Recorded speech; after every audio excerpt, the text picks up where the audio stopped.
go outside. I figured you guys deserve to go outside and see this sunny day we got outside.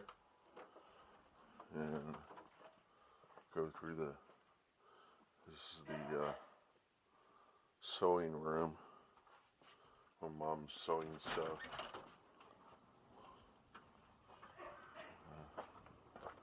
It's a nice and sunny day. Oh man. My right eye has got floaters in it, new floaters, and it's driving me up the wall. But they say in a month it'll disappear. I hope so. There's the worst kind of floaters I've ever had. Usually they just look like something you'd find under a microscope, but now they look like little hairs in my vision. It's what happens when you get older. I'm 51, I'll be 52 in June. And found out the other day, I think it's, what's his name? Oh wow, yeah. This is the critter, all the bones. It's attracting all these flies and stuff. What are those, like fruit flies or something? Pretty looking flies, you know. Usually flies aren't all that interesting to look at. These guys are kind of interesting. You can see them. And the ants are eating the cabbage. Evidently these are one of those ants that they got in the laboratory and got it to find cabbage more interesting to eat than sugar, you know, so the little ants are like attracted to it for some stupid reason. And there's a little piece of meat there that they're eating. Yuck, yuck. I know some people are going yuck, yuck. For me, it's kind of interesting just to see little ants and what they like to do. There's a dandelion with some ants on it. I don't know what they found there on that. It looks like probably a dead bug. It's amazing what you can see with this camera. You put it too close, then you get cross-eyed.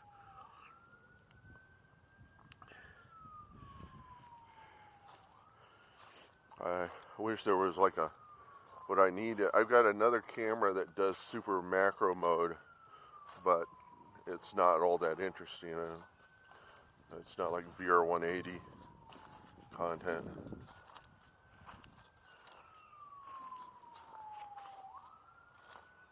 This is my car way over there. The car I had before that was a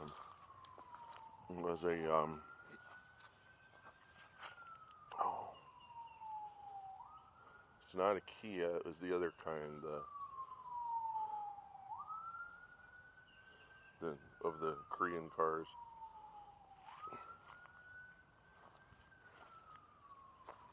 Forgot the name. Don't really care because it was sucked, you know. And I got a whole bunch of money left over from my dad's pension, and because they're trying to determine whether or not I qualified, and they got a backlog of money, and half of it went to buying a new car, and wondered what kind of car I'd like. And I was actually looking at Jaguars, or not Jaguars, but yeah, it was Jaguars, and I was trying to see if there was a Jaguar that was affordable, and it was like $50,000. I was like, no, I'm not going to spend that kind of money on a Jaguar, especially considering they'd probably be difficult to upkeep. So I got a Nissan Altima, and it was the first time I had ever had a car that had variable gear on it, and I was just like, what does that mean? How do they do a variable gear? And what they do is they use a chain, and then they use something like a cone, and they can adjust where that chain is on the cone, and then they can, and it drives that cone. And so you never hear that because it's not changing gears, it's just one continuous. It raises the gear in a variable way, so it doesn't, if it needs more leverage, then it goes to the lower end, and if it needs less leverage, then it goes up the other side. More torque, I mean. I think that's the right term.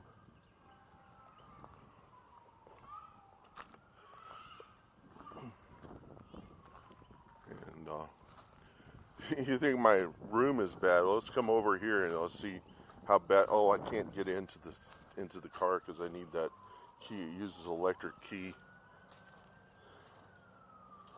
And then there's this. We're all Christians, and I mean, pretty much everybody in Texas is a Christian, and this was really set up to hide our water pump water well. So when we put water on our lawn, it comes from the groundwater, rather than wasting regular tap water. We waste the groundwater, and it's free, because you don't pay for groundwater. It's one of the advantages of living out in the country, is that you can draw your water from a pump. You own the land, and everybody who owns land like this can go and draw water from a pump. I don't understand the legalities of it, but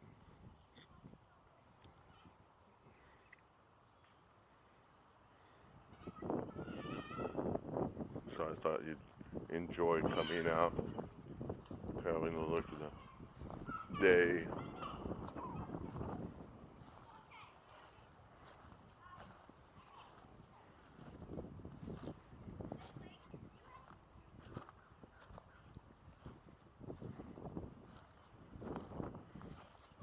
A lot of people are still in support of Trump out here. And it's just because Trump's a Republican. It has nothing to do with his behavior. Just like anytime I say I'm against Trump, they say, well, you're for Biden. I said I wasn't for Biden either. And then I point out to them this fact is that, and the one thing that Lawrence Lessig says is,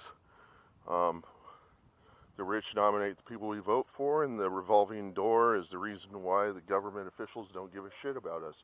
It's because they're thinking about all the money they're going to make coming back as someone who can leverage corporations' ability to change our laws to favor them.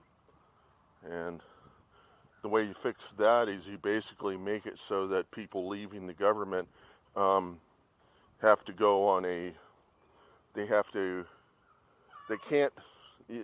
make it so that they can't possibly get a job in the government for like 7 or 8 years.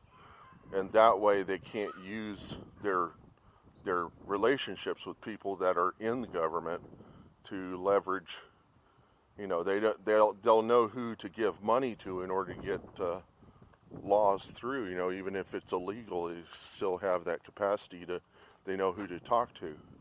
They learn that when they're in the government, and then they get all those special connections, and that's the reason why we got that swamp in there is, the only way you're going to fix the swamp is to put in laws that say that once you leave the government, you can't come back in for 8 years, and then there's them coming back at lobbyists. There's not going to be any advantage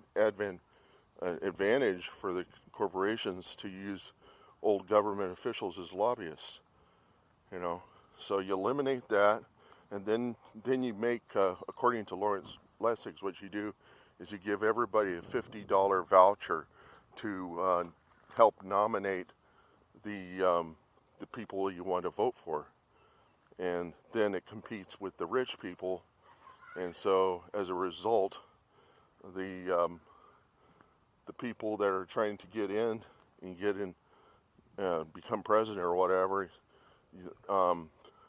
you get a wider choice, use this $50 voucher. All it takes is for some group of Democrats and Republicans and whatnot to realize that this needs to be done in order to fix our government. But a lot of them just don't give a shit. They just want to make a lot of money. And for that reason, none of it will ever get fixed. It doesn't matter who's in there, Trump or not. Trump loves money. And I mean, the guy thought Putin was a genius. I mean, he'll say that to any dictator or any leader of any kind of country. He doesn't believe, I mean, he doesn't believe in anything he says to somebody. He doesn't believe in saying sorry. And to dictators, he pats them on the back and say, "You're a great person," you know. And he thinks somehow that they're going to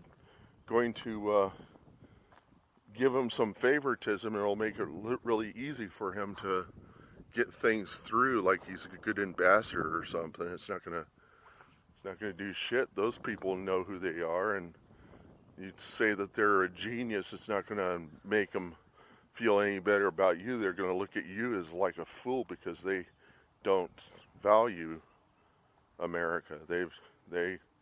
Putin doesn't give a shit about America, and the only thing I can imagine is that somehow Trump has done some deals with Putin in the past and is afraid Putin will blackmail him.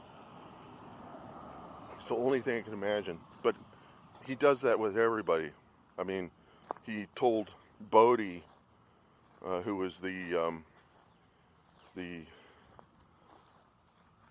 prime minister or whatever of India, said, "You're like the father of India," and most Indians would not consider that guy anywhere near being the father of India, because within inside of his own party there's a systemic racism. You know, you would think that Indians wouldn't be racist, but they are. There's racist Indians who try to justify how the Indian race is superior to the whites and the blacks and everybody else, you know.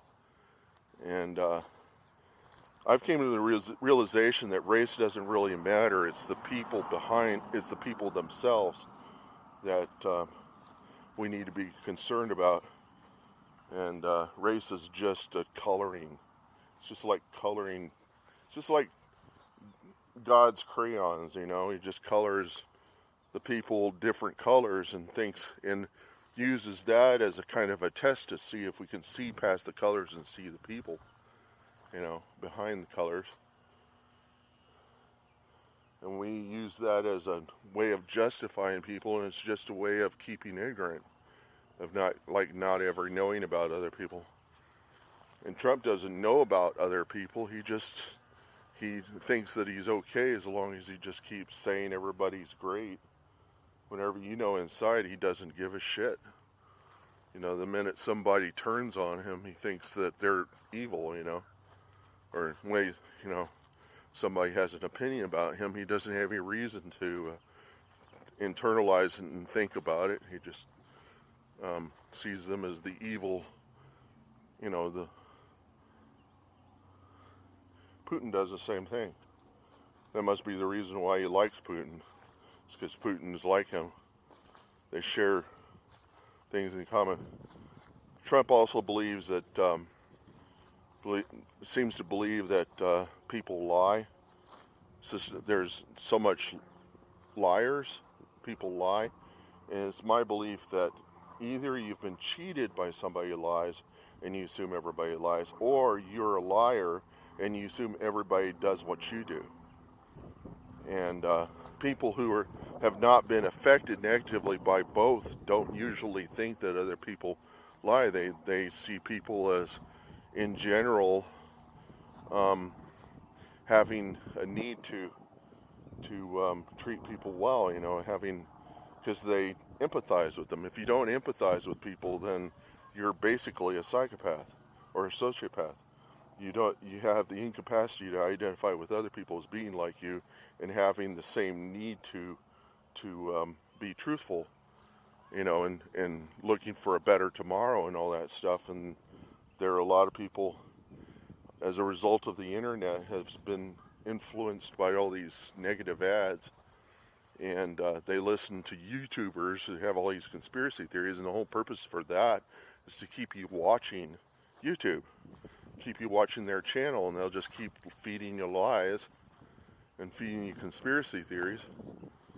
And their whole purpose for that is to sell their advertisements, unless they get on Patreon, and then it's what's important to them is to try to pander to the audience or to tell the truth. And I find Patreon a better way of paying back YouTubers than using advertisements, because with advertisements you have to be careful whether or not you're anyhow. That's me getting political. People say you don't want to get political with your audience. I'm like, I don't give a shit. My audience listens to me because they like to hear me sing. If they don't want to hear my political views, they can turn down the audio and just put on some nice, interesting music and enjoy the day. But the truth of the matter is that people need to listen to the people that are concerned about fixing the problems that we've got in our democracy. And it's not the Democrats or the Republicans are going to fix it. Both of them need to be doing what they do best. And Democrats are out there to change things and trying to find success, and the Republicans are out there to look at the past and determine what we've done before and if it's even applicable, you know. And when you got Republicans that are complacent and they're not looking at the history, and they're just, contradicting everything that the Democrats do, that's not a solution. That's not working. That's not how you get things to work. And if you pander to pro-capitalists, to people that are making lots of money, corporations, if they're not paying their taxes, what good is it? They have the ability to make or break our elections. We shouldn't even have them here. I mean, we should get rid of the Koch brothers altogether, the Koch brothers. Those guys, they fund both sides, Republicans and Democrats. They just, they're the guys that mess with our laws and ruin our environmental protection agencies, and people think that gets in the way of them getting jobs. What's going to happen is basically they're going to exploit all of the natural resources we have in this country. And once all the resources have been completely exploited, I mean, it'll look like scorched earth, after Russia has had its way with Ukraine. That's essentially what's going to happen to this country as a result of all the resources that we've exploited. And they're going to leave.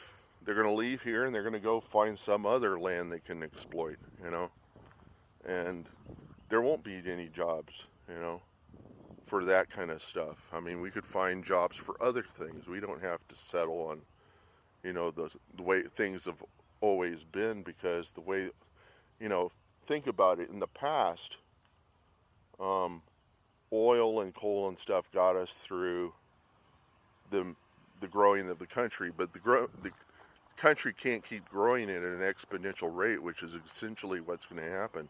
And so families are either going to get smaller, or we're going to find some other source of resources, and that may involve extending our borders, maybe into Mexico. I don't know. There's got to be solutions to this problem.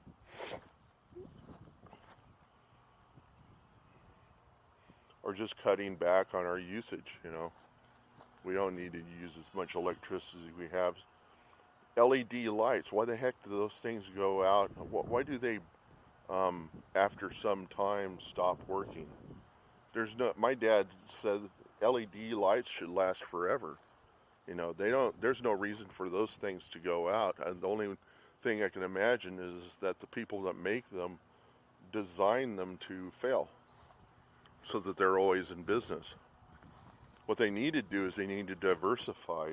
GE's diversified, so why do you have to keep making LED lights or lights in general, why don't you diversify into computers, into other areas, spread your, spread the investment across all sorts of areas, so if one fails, you have something to fall back on. That's what Kroger did. They don't only deal with food, they deal with food and jewelry and furniture, and they got all sorts of industries that they've moved into, and that's the reason why they're still kind of on top.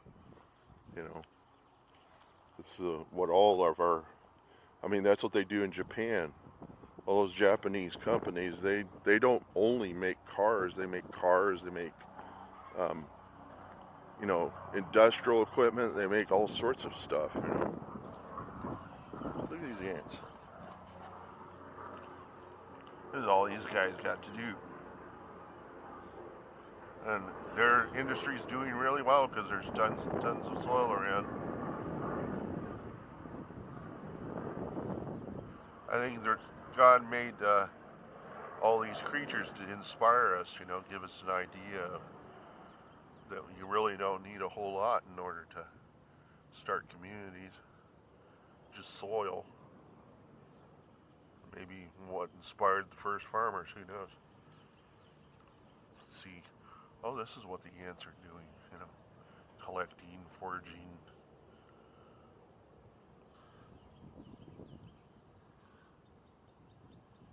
Let's see, get a little bit closer to that.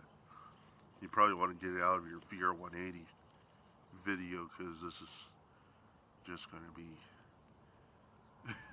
kind of scary looking at ants.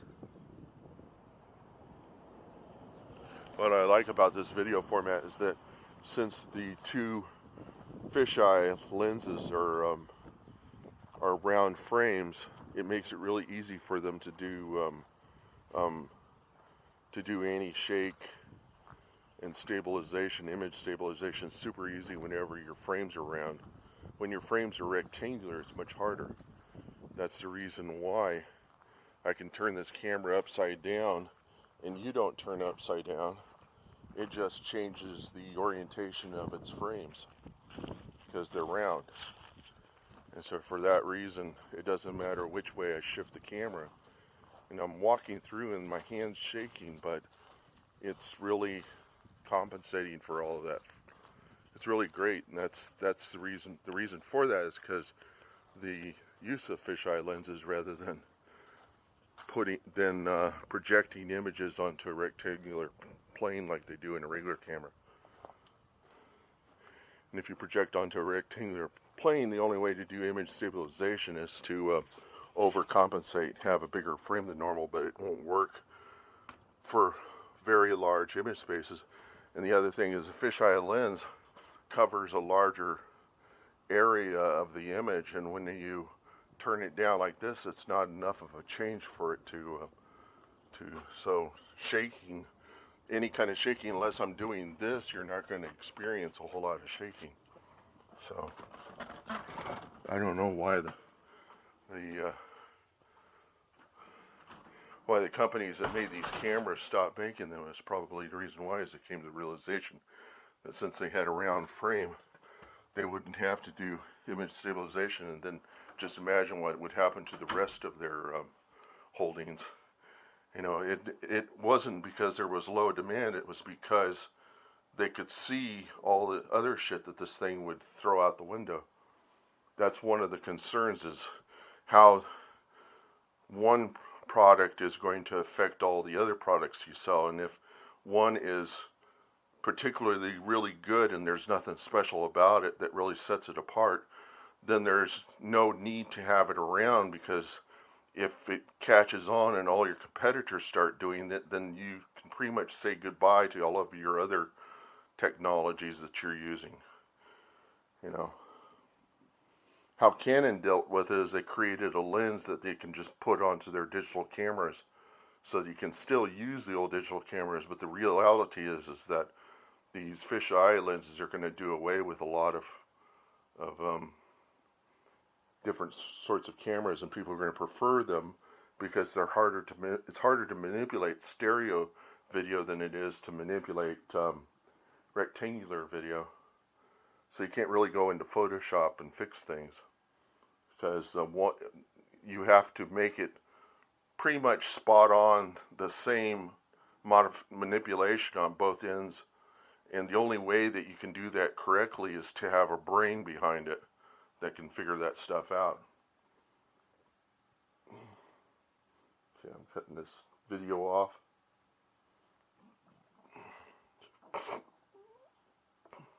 Come on, stop.